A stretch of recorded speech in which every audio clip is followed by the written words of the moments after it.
Hello and welcome to another update video about TLT. So TLT, we are looking basically, or we are watching for a potential low in place.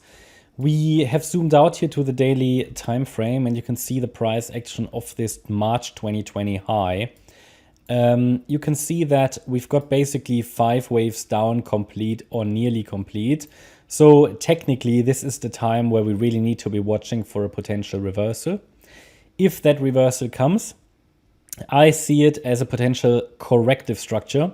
So we have 5 waves down after a corrective rally, indicating we could get another or should get another corrective rally before coming down further in another 5-wave move possibly. So if that is, let me just take that out again. If that is a 1, 2, 3, 4, 5 or just an A, B, C structure, it's not so important. It will take a while to play out anyway. And these are mirror counts.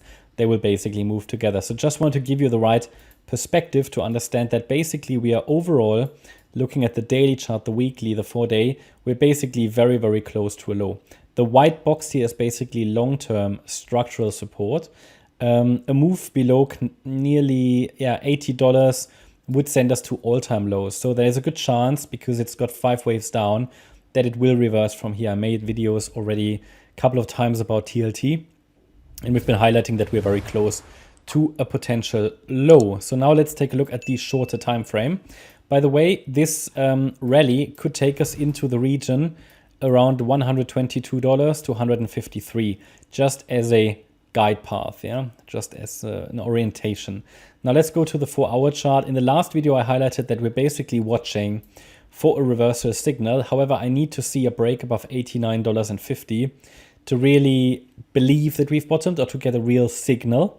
But again, we've come down to support that was highlighted. And I think there was the potential for one more nano low, really just maybe a couple of dollars or so further down.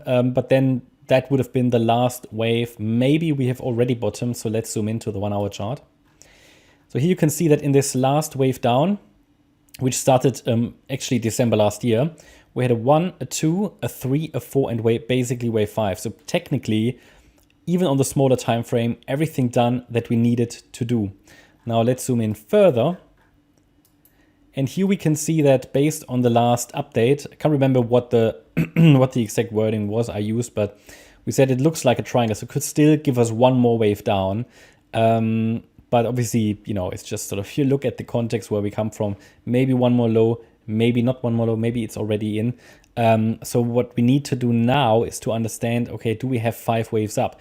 Because essentially what I highlighted last time is still valid. That resistance area, which was, by the way, respected, is what needs to be broken in any rally to really get a good view that we've bottomed, okay? So you can see it reacted to the area between the 38.2 FIB and the 50% FIB. So overall, not much has changed.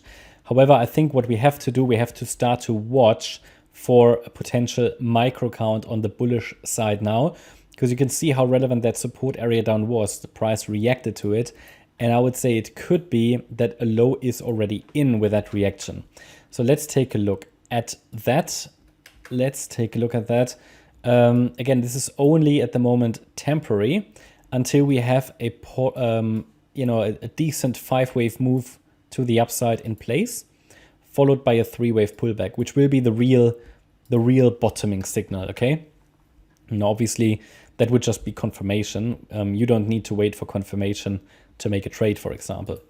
So basically, trading would be where reward is high and risk is low. So this entire area down here was a potential bottoming structure or bottoming support area. Now, let's first of all take a look. Obviously, that last low didn't come, so it rallied into resistance. Okay, not enough to say we've bottomed, but okay, if we have bottomed, what is the structure now? So what we need to see is that this here, I would argue, could be a first 1-2 setup. So we always need to see 5 waves up on a decent time frame with a break above resistance. Let's see if this makes any sense. So this is how 5 waves would look like. But let's just double check that. So if that's a 1-2, so this looks like 3 waves, right? Let me actually, let's flip to the extended hours. So at least we see the structures a little bit better. Okay, so if we have a 1, 2, 3, yeah, this could be the 4. So let's add a micro count as well. Because I would argue that of this wave 2 low, which was made on the 26th of October, we could argue that this here was another wave 1. A, B, C flat structure in a wave 2. 3, 4, 5. So technically speaking, we have a 1, 2, 1, 2 set up. Let's double check if the third wave here was actually long enough. Yep, reached also the 1.618 extension. That's perfect. And to be honest, it could be that this wave 5 is now in. So wave 5 of 3, which means we have to prepare for a wave 4 pullback, which might have started. And then if we get one more high, yeah, that is the first strong confirmation that we have bottomed. Also a break above resistance would be perfect. So therefore, what we're watching for now is support. This wave 4 ideally does not break below the 50% retracement level. And that is at $85.90 pretty much. We already saw a reaction now to the 23.6 fib level. So it doesn't need to come down to the 50% fib, but it needs to maintain that level in order to keep its impulsive potential. So that means either from here or from $86.60 or from $85.90 pretty much, we can start a fifth wave, and the expectation for a fifth wave rally is reasonable. So, but first of all, we need to also see the low in place for wave 4 before we can really define a target for wave 5. We can make some assumptions based on the 1-2 structure that we've seen here. And it would be here, 1, 2. Given that the third has reached the 1.786, we might expect it to come down sort of into the region here between, yeah, $86, $87, looking at fib extensions for the wave 4. And then the fifth wave could reach basically the next extension range, right? So we talk about maybe $91 to $92 plus for a fifth wave would be ideal. Really, technically, anything above that third wave would be ideal.